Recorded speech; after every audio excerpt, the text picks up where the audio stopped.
حضرت سیدنا مالک بن دینار نے فرمایا، ایک مرتبہ حج کے موسم میں خانہ کعبہ کا طواف کر رہا تھا۔ حاجیوں اور عمرہ کرنے والوں کی اتنی کثرت تھی کہ انہیں دیکھ کر تعجب ہوتا تھا۔ میرے دل میں یہ خواہش ابھری کہ کاش کسی طرح مجھے معلوم ہو جائے کہ ان لوگوں میں سب سے زیادہ اللہ کے بارگاہ میں کون قبول ہے، تاکہ میں اس کو مبارکباد دوں، اور جس کے بارے میں معلوم ہو جائے کہ یہ مردود ہے اور اللہ کی بارگاہ میں اس کا حج قبول نہیں، تو اس کو نیکی کی دعوت دوں اور اس کے لیے دعا کروں۔ جب رات کو میں سویا تو خواب میں کسی نے کہنے لگا، اے مالک بن دینار، تو حاجیوں اور عمرہ کرنے والوں کے باروں میں فکر مند ہے، تو سن لو، اس مرتبہ اللہ نے ہر چھوٹے بڑے مرد عورت، سفید سیاہ رنگت والے، عربی عجمی العرض ہر حج اور عمرہ کرنے والوں کو بخش دیا ہے، لیکن ایک شخص کی مغفرت نہیں کی گئی۔ اللہ کا اس شخص پر بہت زیادہ غضب ہے اور اللہ اس سے ناراض ہے۔ اس کا حج قبول نہیں کیا گیا بلکہ اس کے منہ پہ مار دیا گیا ہے۔ حضرت سیدنا مالک بن دینار رحمۃ اللہ علیہ فرماتے ہیں، اس خواب کے بعد میری جو حالت ہوئی اس سے اللہ ہی بہتر جانتا ہے۔ میں نے یہ گمان کر لیا کہ وہ مغضوب شخص شاید میں ہی ہوں اور اللہ مجھ سے ناراض ہے۔ میں بہت پریشان رہا، سارا دن اسی غم و فکر میں گزر گیا۔ پھر دوسری رات تھوڑی دیر کے لیے میری آنکھ لگی تو پھر مجھے اسی طرح کا خواب نظر آیا اور ایسی ہی غیبی آواز سنائی دی۔ پھر کہا گیا، اے مالک بن دینار، تو وہ نہیں جس کا ذکر کیا جا رہا ہے، بلکہ وہ تو خراسان کا ایک شخص ہے جو بلخ شہر میں رہتا ہے۔ اس کا نام محمد بن ہارون بلخی ہے۔ اللہ اس سے شدید ناراض ہے، اس کا حج مردود ہے اور اس کے منہ پہ مار دیا گیا ہے۔ حضرت سیدنا مالک بن دینار رحمۃ اللہ علیہ اللہ تعالیٰ فرماتے ہیں، میں صبح خراسان سے آئے ہوئے حاجیوں کے قافلے میں گیا، انہیں سلام کیا اور ان سے پوچھا، کیا تم میں بلخ شہر کے حجاج موجود ہے؟ انہوں نے کہا، ہاں، ہم میں بلخ کے کئی حاجی موجود ہے۔ میں نے پھر پوچھا، کیا تم میں کوئی محمد بن ہارون بلخی ہے؟ انہوں نے کہا، مرحبا، اس نیک شخص کو کون نہیں جانتا، اس سے بڑھ کر عابد و زاہد پورے خراسان میں کوئی نہیں۔ حضرت سیدنا مالک بن دینار فرماتے ہیں کہ مجھے ان لوگوں کی زبانی اور اس کی تعریف سن کر بڑا تعجب ہوا، کیونکہ خواب میں معاملہ اس کے برعکس تھا۔ بہرحال میں نے ان سے پوچھا، اس وقت وہ کہاں ہوگا؟ لوگوں نے کہا، وہ 40 سال سے مسلسل روزے رکھ رہا ہے اور ساری رات عبادت میں گزار دیتا ہے۔ اگر تم اسے تلاش کرنا چاہتے ہو تو مکہ کے کسی ٹوٹے پھوٹے مکان میں تلاش کرو، وہ ایسی ہی جگہوں میں قیام کرتا ہے۔ ان لوگوں سے یہ معلومات حاصل کرنے کے بعد میں مکہ کے شریف کے ویران علاقے کی طرف گیا اور اس ابن ہارون کی ڈھونڈنے کینے لگا۔ بلاخر ایک دیوار کے پیچھے میں نے ایک شخص کو دیکھا۔ میں نے جان لیا کہ یہ ابن ہارون ہے۔ اس کی حالت یہ تھی کہ اس کا سیدھا ہاتھ کٹا ہوا تھا اور اس ہاتھ کی ہڈی میں سوراخ کر کے زنجیر ڈال دیا گیا تھی۔ ابن ہارون نے اپنے کٹے ہوئے ہاتھ کو زنجیر کی مدد سے گردن سے لٹکایا ہوا تھا۔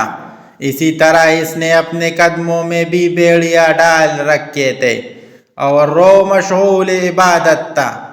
جب اس نے میری قدموں کی آہٹ سنی تو وہ میری طرف متوجہ ہوا اور کہنے لگا، اے اللہ کے بندے، تو کون ہے اور کہاں سے آیا ہے؟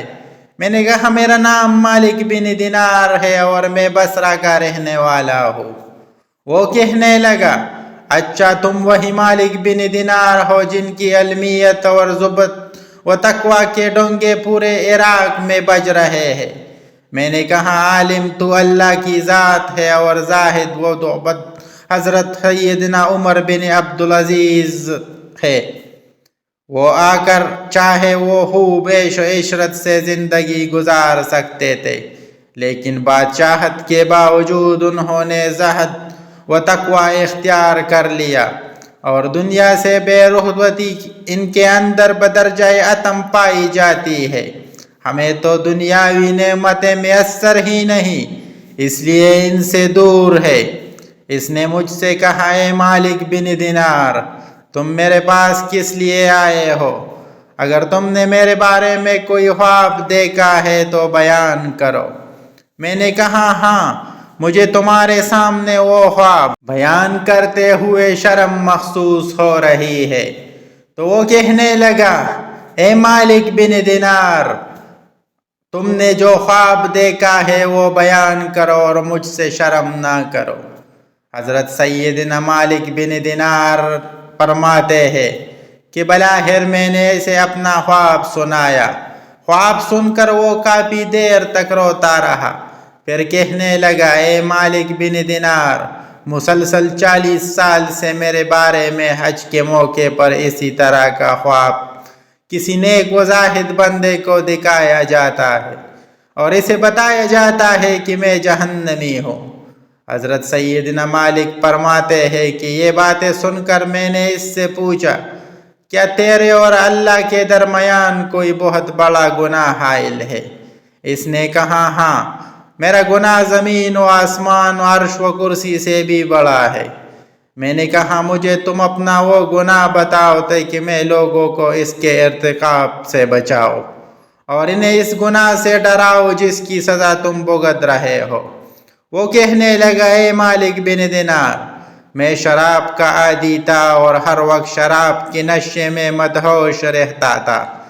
ایک مرتبہ میں اپنے ایک شرابی دوست کے پاس گیا، میں نے وہاں خوب شراب پی، پھر جب مجھ سے ہر نشہ طاری ہونے لگا اور میری عقل پردہ پڑ گیا تو میں نے نشے کی حالت میں گرتا پڑتا اپنے گھر پہنچا اور دروازہ کھٹکھٹایا۔ میری زوجہ نے دروازہ کھولا، میں گھر میں داخل ہوا تو میری والدہ تنور میں آگ جلا کر لکڑیاں ڈال رہی تھی اور رئیس میں خوب آگ بھڑک اٹھی۔ جب میری والدہ نے مجھے نشے کی حالت میں دیکھا تو میری طرف آئی، میں لڑکھڑا رہا کرنے لگا تو اس نے مجھے تھام لیا اور کہنے لگی آج شعبان معظم کی آخری تاریخ ہے اور رمضان المبارک کی پہلی رات شروع ہونے والی ہے۔ لوگ صبح روزے رکھیں گے اور تیری صبح اس حالت میں ہوگی کہ تو شراب کے نشے میں ہوگا۔ کیا تجھے اللہ سے حیا نہیں آتی؟ یہ سن کر مجھے غصہ آ گیا اور میں نے ایک گونسا اپنے والدہ کے سینے پر مارا اور اسے اٹھا کر جلتے ہوئے تنور میں ڈال دیا۔ میں اس وقت نشے میں تھا اور میرے ہوش و حواس بحال نہ تھے۔ جب میری زوجہ نے یہ دردناک منظر دیکھا تو اس نے مجھے دھکیل کر ایک کوٹڑی میں بند کر دیا اور باہر سے کنڈی لگا دی تاکہ پڑوسی میری آواز نہ سن سکے اور انہیں معاملے کی خبر نہ ہو۔ میں اسی طرح نشے کی حالت میں پڑا رہا۔ جب رات کافی گزر گئی تو مجھے ہوش آیا، اب میرا نشہ دور ہو چکا تھا۔ میں دروازے کی طرف بڑھا تو دروازہ بند تھا۔ میں نے اپنی زوجہ کو آواز دی کہ دروازہ کھولو۔ اس نے بڑے سخت لہجے میں جواب دیا میں دروازہ نہیں کھولوں گی۔ میں نے کہا آخر تم مجھ سے اتنی ناراض کیوں ہو؟ آخر میں نے ایسی کون سی خطا کی ہے؟ اس نے کہا تو نے اتنی بڑی خطا کی ہے کہ تو اس کا لائق ہی نہیں کہ تجھ پر رحم کیا جائے۔ میں نے کہا آخر بات کیا ہے؟ مجھے بھی تو معلوم ہو کہ میں نے کیا بڑی حرکت کی ہے۔ میری زوجہ نے کہا تو نے اپنی ماں کو قتل کر دیا ہے اور اسے جلتے ہوئے تنور میں ڈال دیا ہے، اب وہ جل کر کوئلہ بن چکی ہے۔ جب میں نے یہ بات سنی تو مجھ سے نہ رہ گیا اور میں نے دروازہ اکھاڑ پھینکا اور تنور کی طرف لپکا، جب تنور میں دیکھا تو میری والدہ جل کر کوئلہ ہو چکی تھی۔ میں یہ حالت دیکھ کر بہت افسردہ ہوا اور الٹے قدموں ٹوٹے ہوئے دروازے کی طرف بڑھا اور اپنا ہاتھ چوکھٹ پر رکھ دیا اور اس ہاتھ کو کاٹ ڈالا جس سے میں نے اپنی ماں کو قتل کیا تھا۔ پھر میں نے لوہا گرم کر کے اس ہاتھ کی ہڈی میں سوراخ کر دیا اور اس میں زنجیر ڈال کر گلے میں لٹکا لیا۔ پھر اپنے دونوں پاؤں میں بڑی بڑی بیڑیاں ڈال لی۔ اس وقت میری ملکیت میں 8,000 دینار تھے۔ وہ سب کے سب میں نے غروب آفتاب سے قبل صدقے کر دیے۔ 26 لونڈیاں اور 23 غلام آزاد کیے اور اپنی تمام جائیداد اللہ کے نام پر وقف کر دی۔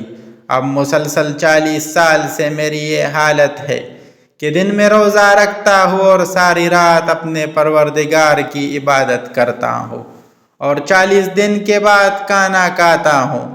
صرف افطاری کے وقت تھوڑا سا پانی اور کوئی معمولی سی چیز کھا لیتا ہوں۔